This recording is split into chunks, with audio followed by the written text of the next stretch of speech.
போஜனத்தை பற்றி அருமையான விளக்கம் தருகிறார் காஞ்சி மகா பெரியவர். கல்யாணம் மத்த விசேஷம் சாதாரணமாக வீடுகளில் போஜனம் எப்படி சாப்பிடுகிறோம் என்று பெரியப்பா கேட்டார். வாழை இலையிலே எல்லா ஐட்டம் வச்சதும் போஜனம் சாப்பிடுறோம். அது சரி, எல்லோரும் போஜனம் பண்றச்சே எதை எதை எந்த ஆர்டர்ல எடுத்துக்குவேள்? ஓ, அதை கேட்கிறீங்களா பெரியவா? முதல்ல சாம்பார், அடுத்தது ரசம், அப்புறம் பாயாசம், பட்சணம், கடைசியாக மோர். அங்கே இருந்த பலர் சேர்ந்து சொன்னான்.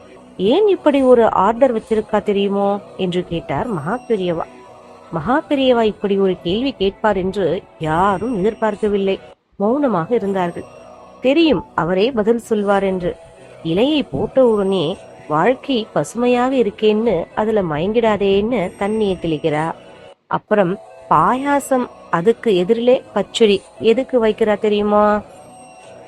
பாயாசத்தால பிறந்த ஸ்ரீராமனையும் தயிர் வெண்ணெய் பிரியனான ஸ்ரீ கிருஷ்ணனையும் சாப்பிடும் போதும் நினைக்கணும் என்பதற்காகத்தான்.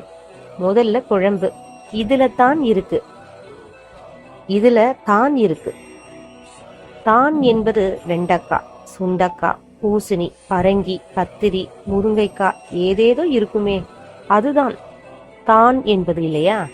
நாம எல்லாம் பிறந்து விவரம் தெரிஞ்சதுமே தான் என்கின்ற அகங்காரம் மனசுல வந்துடுறது. அதனால நாம் குழம்பி போயிடுறோம்.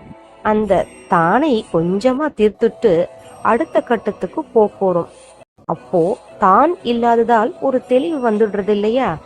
அதாவது ரசமான மனநிலை, அதுதான் ரசம். தான் இல்லாம தெளிவா இருக்கிற மனசுல ரசமான எண்ணம் வருது. அது வந்ததும் எல்லாமே இனிப்பா பாயாசமாகவும் பட்சணமாகவும் ஆயிடுறது. கடைசியா மோர். மோர் என்கின்றது என்ன? எப்படி கிடைக்கிறது? பால்ல இருந்து தயிர் கிடைக்கிறது, அதுல இருந்து வெண்ணெய் எடுக்கிறா, அதை காய்ச்சி நெய் வர்றது, இதெல்லாம் எடுத்தப்புறம் மிஞ்சி இருக்கிறது தான் மோர். அதாவது மோர்ல இருந்து எதையும் பிரிச்சு எடுக்க முடியாது. அதாவது மோருக்கு அடுத்த பிறவி இல்லை. இந்த போஜன சம்பிரதாயத்திலிருந்து என்ன புரியுறது? நாமளும் அகங்காரத்தை விட்டு மனசு தெளிஞ்ச ரசமா வாழ்க்கையை அனுபவிச்சு யாருக்கும் எந்த உபத்திரமும் பண்ணாம எல்லோருக்கும் இனிமையாக வாழ்ந்து கடைசியிலே பரமாத்மாவோட கலந்துட்டா அதுக்கப்புறம் எதுவுமே இல்லை. அதாவது நோ மோர். சாதாரணமான மக்களுக்கும் இந்த அடிப்படை விஷயம் போய் சேரணும்.